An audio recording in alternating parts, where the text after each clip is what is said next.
অবশেষে ভারত দুর্বল দল নিয়ে বাংলাদেশের কাছে হেরে গেল।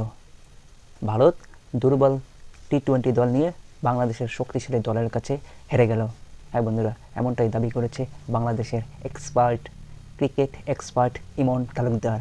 হয়তো সে পাগল হয়ে গিয়েছে, তাই এরকম মন্তব্য করেছে যে ভারত নাকি দুর্বল দল নিয়ে বাংলাদেশের শক্তিশালী দলের বিরুদ্ধে খেলতে নেমেছে, যেখানে বাংলাদেশ শক্তিশালী দল 127 রানে অল আউট এবং ভারত দুর্বল দল নিয়ে সেই ম্যাচ জিতে যায়।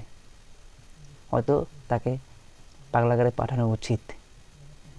তোমরাই বলো, তোমরাই কমেন্ট করে জানাও তো কি বলেছে, একবার দেখে নিই। অবশেষে বাংলাদেশের সাথে দুর্বল দল নিয়ে মাঠে নামতেছে ইন্ডিয়া। অবশেষে তুলনামূলকভাবে অনেক শক্তিশালী অনেক দুর্বল এবং নর্মাল একটা দল নিয়ে মাঠে নামতেছে টিম ইন্ডিয়া। কি বলবো ভাই, অবাক করার মতো একটা বিষয়। ইন্ডিয়ার টি-20 স্কোয়াডে অভিজ্ঞ কোনো প্লেয়ারই নাই। যারা যারা আছে সবাই নতুন, 5 বছর 10 বছরের কোনো ক্যারিয়ার কারো নাই, 8-10 বছর 15 বছর কারো ক্যারিয়ার নাই, এরকম কোনো অভিজ্ঞ ব্যাটসম্যান নাই।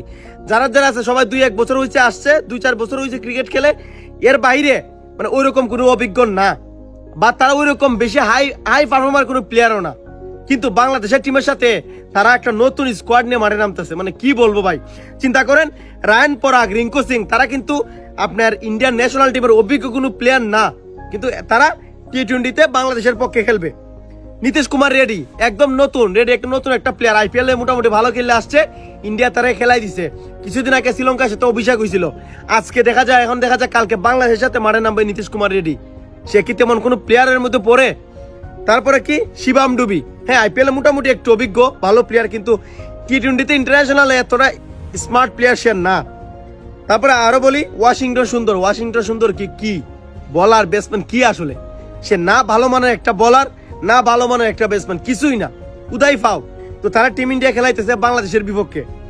তারপর রবি বিষ্ণু আন্ডার-19 থেকে উঠে আসছে, 2-3 বছর ধরে, 2 বছর মেবি IPL খেলছে, আর 1 বছর ধরে মেবি জাতীয় দল খেলে।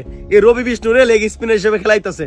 সে এতটা ভালো মানের বলার না ভাই। যদি জমিতে চাহাল হইতো, রবিচন্দ্র আসন হইতো, তাহলে একটা কথা ছিল, কিন্তু সেই রবি বিষ্ণুরে বাংলাদেশের সাথে খেলাইতেছে।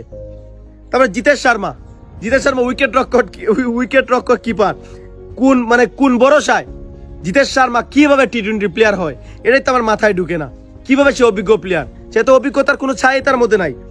তারপর দেখেন হার্ষিত রানা আন্ডার-19 খেললো কয়েকদিন আগে, IPL খেললো কত বছর, আর এই বছর আইসা পড়ছে টি-20 খেলতে বাংলাদেশের মতো শক্তিশালী দলের বিপক্ষে।